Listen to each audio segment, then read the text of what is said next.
¿Cuál es la confesión más impactante que alguien hizo en su lecho de muerte? Mi suegra trabajaba en un asilo de ancianos, así que había presenciado muchas muertes. Pero una se le quedó grabada. Un paciente, sabiendo que estaba cerca de la muerte, llamó a alguien, a cualquiera, que pudiera escucharle. Ella escuchó. El paciente dijo que, cuando era joven, su padre había estado bebiendo con unos amigos, y de regreso a casa, atropelló a una niña pequeña. Dio detalles muy específicos, sobre dónde y cuándo ocurrió. La niña tenía quizá 3 años. Su padre y sus amigos, enterraron a la pequeña niña debajo de los escalones del porche, y nunca más hablaron de ello. La persona había vivido con la culpa de guardar ese secreto, y se sentía horrible, porque la familia de la niña nunca sabría lo que realmente había sucedido. Necesitaban contárselo a alguien más. Santo cielo, el cierre emocional que la familia de esa niña nunca recibió. Eso es una tortura que dura toda una vida. ¿Alguna vez encontraron a la niña? No, el paciente no reveló su dirección de la infancia. Además, sucedió hace tanto tiempo, que la carretera donde ocurrió era un camino de tierra. Y por supuesto, el paciente podría haber tenido una enfermedad degenerativa, como demencia o Alzheimer, así que es difícil saber la validez de sus declaraciones. Tengo una historia buena y una mala para este hilo. Empezaré por la buena. No fue exactamente en el lecho de muerte, pero tan cerca como pudo estar en ese momento. Mi tía tenía cáncer. Sabía que iba a morir y que probablemente sería en menos de una semana. No podía comer y beber, era difícil. Quería ser sedada profundamente y mantenerse dormida de forma permanente, básicamente, durante sus últimos días, porque todo ese proceso de morir apesta y ya había tenido más que suficiente. Así que, justo, llamaron a un médico, se hizo un plan y se llevó a cabo. Lo último que dijo mi tía, antes de quedarse dormida para siempre, fue: veo las estrellas, son dulces y corren libres. Recógelas.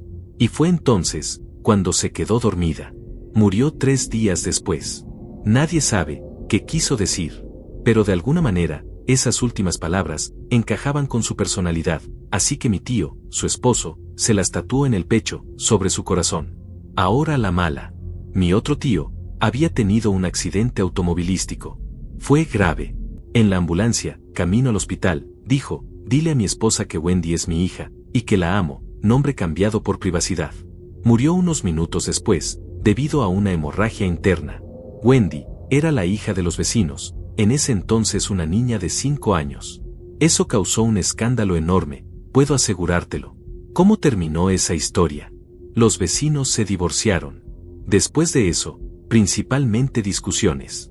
Wendy vive con su madre, y el ex esposo de la madre es legalmente su padre. Mi abuela confesó a mi madre, cuando creyó que iba a morir, aunque luego se recuperó, que intentó abortarla usando un gancho de ropa. Obviamente, no tuvo éxito. Mi abuela era una mujer religiosa, y decidió que Dios quería que tuviera ese bebé, y trató a mi madre como a su hija favorita. Esto afectó emocionalmente a mi madre durante un tiempo, y fue aún más incómodo, cuando mi abuela sorprendentemente mejoró. Después de que mi abuela murió de verdad, mi madre finalmente hizo las paces con eso. Después de que nació, mi abuela nunca la trató como si no la quisiera, así que mi madre comprendió que en ese momento, ella estaba en una situación vulnerable. Mi madre fue la 7ª hija, en una familia pobre. Viva la época anterior a los anticonceptivos. La gente tiene esta imagen romántica, de 2 personas decidiendo y planificando tener un hijo, y eso sucede, pero no siempre. Alrededor del 45% de los embarazos en Estados Unidos son no planificados, aparentemente. No lo digo por experiencia, pero debe ser abrumador tener un hijo, y apostaría que la idea del aborto cruza la mente de la mayoría. Todo se reduce a lo que la persona tiene a su alcance, y cuánto tiempo le lleva tomar una decisión firme. Las acciones de una persona en pánico, antes del nacimiento, no tienen nada que ver con el niño, sino con las responsabilidades e inseguridades personales de criarlo. Soy estudiante de medicina, y tuve una paciente, que era nueva en nuestra consulta, que era VIH positiva. Necesitaba preguntarle cómo contrajo el virus, es decir, por transmisión sexual o por drogas. Ella me dijo que fue transmitido sexualmente y que la única razón por la que se hizo la prueba fue porque su pareja, de 3 años, le dijo sus últimas palabras mientras agonizaba en un hospicio: lo siento, quería decírtelo, perdóname. Algo muy fuerte. Edición, para que quede claro, él murió de cáncer, no de SIDA. Algunas personas creen que fue SIDA lo que lo mató, y que mi paciente debería haberlo sabido ya, pero ese no fue el caso. Otra aclaración, ella ha sido positiva durante 20 años, sin síntomas, y es indetectable, todos sus análisis están excelentes. La medicina ha avanzado mucho, y el VIH ya no es una sentencia de muerte para la mayoría de los pacientes. Mi padre fue adoptado por una mujer que asistía a la iglesia de mis abuelos y que había quedado embarazada fuera del matrimonio. Mi abuelo confesó, en sus últimos días, que en realidad había tenido una relación con esa mujer, y que él era el verdadero padre de mi padre, razón por la cual sugirió adoptarlo desde el principio. No estoy defendiendo el engaño, pero no puedo imaginar el dolor que habría sentido la madre biológica, viendo a su hijo crecer con su padre, mientras llamaba mamá a otra mujer. Y al mismo tiempo, siendo ella conocida como la persona que cometió un error, mientras el hombre que había tenido la relación salía de todo como el generoso samaritano. Ahora es mi turno de contar. Trabajé en un hospital en Garmisch-Partenkirchen, un pequeño pueblo cerca de Múnich, durante los últimos 14 años. Mi trabajo allí no era nada lujoso, trasladaba personas, sacaba la basura y, a veces, hacía reparaciones sencillas, como arreglar una ducha que goteaba. Como puedes imaginar, he visto a muchos pacientes entrar y salir, algunos de ellos fallecer, así es la vida. Recuerdo algunos casos en los que las personas me confiaron sus mayores remordimientos. Aquí algunos ejemplos. Una anciana polaca me dijo que lamentaba no haber estado con una figura histórica muy controvertida cuando tuvo la oportunidad. Quise preguntarle más detalles, pero sinceramente, tuve miedo. Otro ejemplo fue el de un viejo camionero que había trabajado para una empresa en la antigua Alemania Oriental. Me contó que una vez atropelló accidentalmente a unos niños con su camión, y tuvo demasiado miedo para detenerse y comprobar si estaban bien. Otra mujer polaca me contó que durante la Segunda Guerra Mundial había sido trabajadora sexual, y que tuvo encuentros con personas de alto rango en el gobierno. Me dijo que no lamentaba esa parte de su vida, pero que no podía contárselo a nadie, y que eso era una carga emocional muy pesada. También me contó que durante ese tiempo interrumpió varios embarazos. Mi madre falleció cuando yo tenía 11 años, a causa de un cáncer avanzado. Mientras estaba en cuidados paliativos en casa, mi abuela paterna estaba parada junto a su cama. Mi madre despertó, bajo el efecto de medicamentos, la señaló y le dijo: ¿qué haces aquí? Nunca me caíste bien. No fue especialmente impactante, pero sí bastante gracioso. Suena cruel, pero mi abuela había hecho sufrir mucho a mi madre durante su vida. Mi otra abuela, la madre de mi madre, trató de contener la risa mientras le decía que le había enseñado a comportarse mejor que eso. Sí, mi abuela dijo cosas bastante graciosas mientras estaba bajo los efectos de los medicamentos, después de una cirugía cerebral. Mi tía, en broma, le preguntó quién era su hija favorita, y mi abuela señaló a mi madre sin pensarlo 2 veces. Luego le dijo a mi tía que el bolso que le había regalado por su cumpleaños era horrible, y que nadie necesitaba tantos cierres. También hizo algunos comentarios bastante inapropiados al médico. Realmente, se estaba divirtiendo. Al final del primer día, todos habíamos dejado de hacerle preguntas cuyas respuestas no queríamos escuchar, y todos deseábamos tener un poco de lo que ella estaba tomando, para sobrellevar el resto de la semana. Mi abuela fue profundamente religiosa durante toda mi vida. Siempre iba a la iglesia y ayudaba a su comunidad. En sus últimas horas dijo que, en realidad, no creía en Dios, y que lamentaba haber desperdiciado tanto tiempo de su vida haciendo lo que pensaba que otros querían que hiciera. Fue un impacto para su esposo, mi padre, y mi tía, escucharla decir eso. El lado materno de mi familia comenzó cuando mi abuelo forzó a mi abuela cuando ella era adolescente, a finales de los años 30 o principios de los 40, y quedó embarazada. Debido al estigma social de la época, pasó su vida casada con quien le hizo daño, cocinando para él y ocupándose de la casa.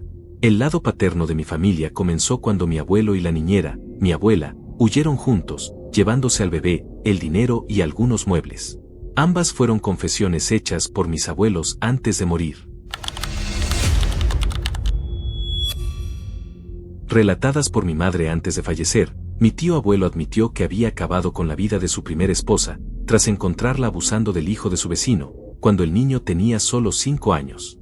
Esto ocurrió cuando vivía en Irlanda, y años más tarde, se mudó a América, conoció a otra mujer y vivió su vida felizmente, teniendo varios hijos y nietos.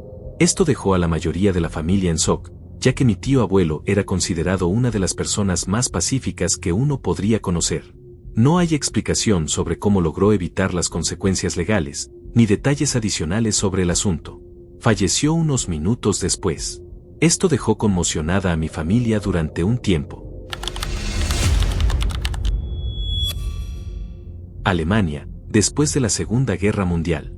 Ruth era una joven alemana. Félix, un soldado francés, se enamoró profundamente de ella, y le llevó muchos regalos atentos, como un gran jamón para su familia. Se casaron. Su familia y amigos estaban en el sur de Francia, pero ellos permanecieron en Alemania. Félix adoptó ese nombre. Permanecieron juntos, a pesar de varios abortos espontáneos e infertilidad. Nunca tuvieron hijos.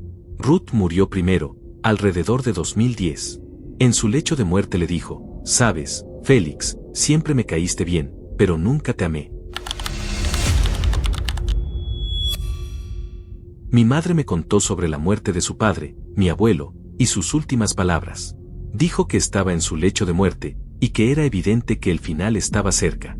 Le hizo un gesto para que se acercara, ella lo hizo, inclinándose, esperando alguna declaración de amor o alguna reflexión profunda. Y él dijo: «Los cubiertos de plata de la familia están escondidos en el sistema de ventilación, a unos 15 pies de la caldera». Ella lo miró como si estuviera loco. Él respondió: «¿Qué pasa? Viajamos mucho, y ahí fue donde los escondí. Esos cubiertos son caros». Murió a la mañana siguiente.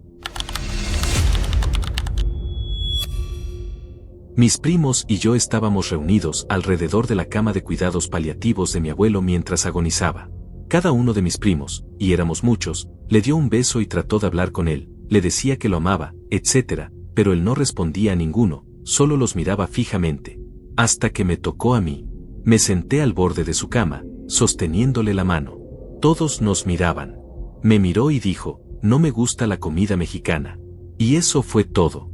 No somos mexicanos, por cierto, ¿vale? Debería aclararlo. No somos mexicanos. Tuve una tía abuela que falleció cuando yo tenía 17 años. Justo antes de morir, mi hermano mayor le confesó que yo era homosexual. Ella me llamó y me explicó que nuestra familia había pasado por muchas cosas, y que ella estaba dispuesta a aceptarme totalmente tal como soy. Creo que fue maravilloso de su parte tener esa mentalidad tan abierta. Solo había un problema: yo no soy gay. Nunca me creyó porque mi hermano había confesado lo contrario. ¿Qué? Mi hermano estaba escondido riéndose en la esquina con una cámara o algo así. ¿Qué demonios? No había cámaras por entonces, pero sí muchas risitas agudas. Poco tiempo después, a mi abuelo le diagnosticaron las etapas finales de una insuficiencia cardíaca, y unas semanas antes de morir, me contó varias historias sobre la Segunda Guerra Mundial que cambiaron mi visión sobre él, y sobre la guerra en general. Antes de empezar, debo decirte que mi abuelo fue uno de los hombres más amables que podrías conocer. Siempre fue amistoso, no bebía, era del tipo de persona que daría su propia camisa a quien la necesitara, y repartía las barras de chocolate más grandes del vecindario en Halloween. Todo el mundo lo quería. Poco después del día D, mi abuelo formaba parte de un escuadrón de fusileros de 12 hombres que luchaba en el norte de Francia. Cuando su unidad entró en un pueblo aparentemente abandonado, fueron emboscados por un escuadrón alemán y su unidad fue prácticamente destruida. Ganaron la batalla, pero al final de la lucha solo 3 estadounidenses seguían vivos, y uno de ellos estaba gravemente herido. El líder del escuadrón y su asistente estaban muertos. Los 2 soldados ilesos revisaron el campo de batalla y arrastraron a 3 soldados alemanes heridos hasta el medio de la calle. Mi abuelo miró al otro soldado estadounidense y dijo: «Sin prisioneros», y le cortó el cuello a uno de los alemanes allí mismo. Dijo que casi vomita porque hubo mucha más sangre de la que esperaba. Su compañero levantó el rifle para disparar a los otros 2, pero mi abuelo lo detuvo. Dijo que podía haber más soldados alemanes cerca, y no quería que los disparos los atrajeran. Así que arrastraron a los otros dos hasta una zanja poco profunda al costado del camino, con unos 15 centímetros de agua, y se pararon sobre las cabezas de los soldados alemanes hasta que dejaron de moverse. Después de eso, dijo que odiaba a los alemanes. Confesó una serie de crímenes de guerra, incluyendo disparar contra civiles alemanes y acabar con soldados alemanes que intentaban rendirse, algo que, aparentemente, no era poco común. Pero lo peor, dijo, fue algo por lo que sí sentía culpa. A principios de 1945, su nuevo escuadrón estaba atravesando un pequeño pueblo alemán cuando él y un par de soldados más derribaron la puerta de una casa. Dentro había una anciana alemana en silla de ruedas, que inmediatamente comenzó a gritarles y a insultarlos en perfecto inglés. Mi abuelo volteó su silla de ruedas, la empujó fuera de la casa y, al salir con sus compañeros, derribó una lámpara de aceite accidentalmente. La casa se incendió. Ella falleció en el incendio. Me miró con ojos fríos y dijo, eso fue demasiado cruel. Debí haberle disparado y terminado con su sufrimiento rápido. Caramba.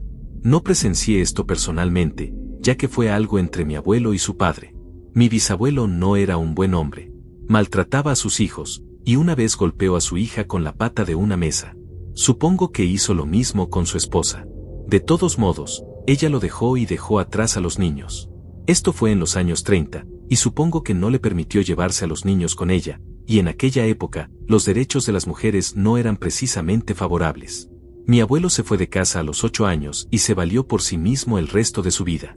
En su lecho de muerte, el abuelo cruel les dijo a sus hijos que había escondido una gran suma de dinero en la antigua propiedad, y que si lo visitaban, él les diría dónde estaba. Nadie fue a verlo. Aclaración, el abuelo cruel era mi bisabuelo. Trabajé un tiempo en un asilo. Ayudé a cuidar a un hombre que había sufrido un derrame cerebral severo, apenas podía hablar y tenía dificultades para moverse. Para resumir la historia, una enfermera y yo tuvimos algunas dificultades con él, y más tarde comenté que el derrame cerebral lo había vuelto una persona desagradable. Ella respondió, en realidad, no. Crecí a unas calles de distancia de él, y siempre fue un hombre miserable.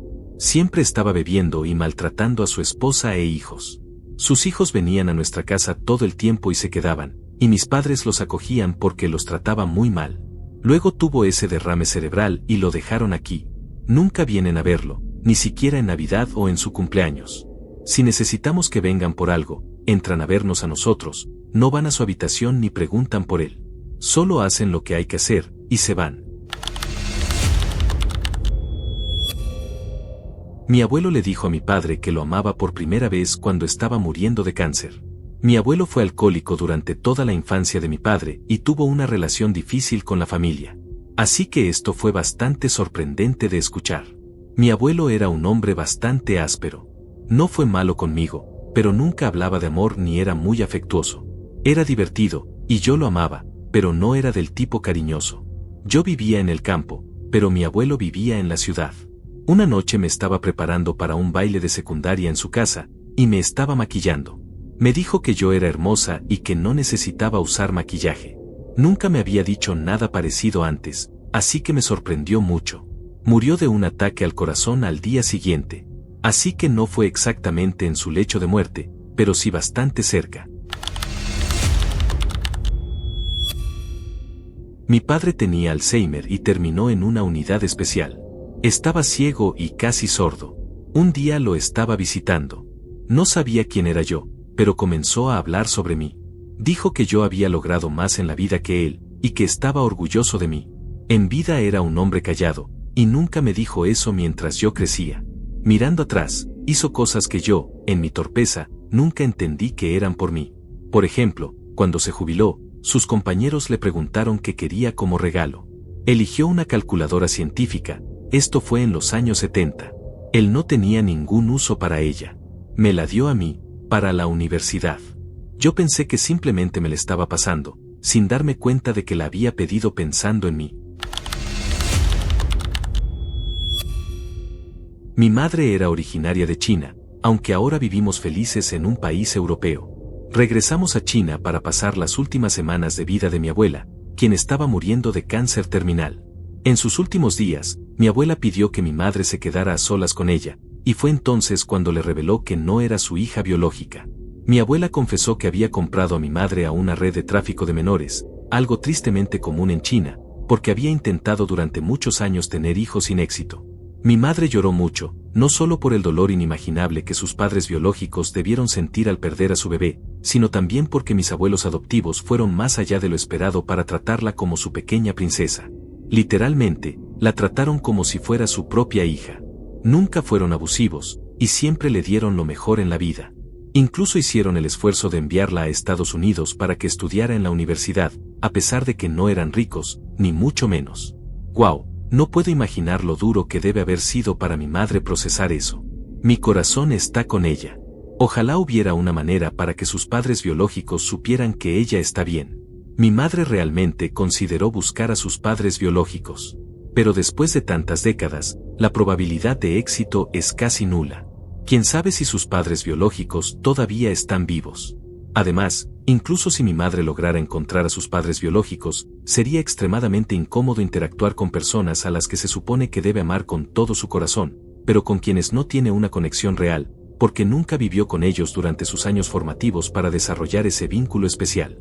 También, como alguien más mencionó, nadie sabe con certeza si mi madre fue secuestrada o vendida por sus padres biológicos. Lógicamente hablando, lo segundo podría ser más probable, porque las parejas pobres tienden a vender a sus hijas más que a sus hijos. Sería extraño si mi madre fuera en busca de unos padres que no la quisieron en primer lugar. Sin embargo, mi madre les da el beneficio de la duda y asume que fue arrebatada de sus padres, porque guardar rencor es inútil y doloroso.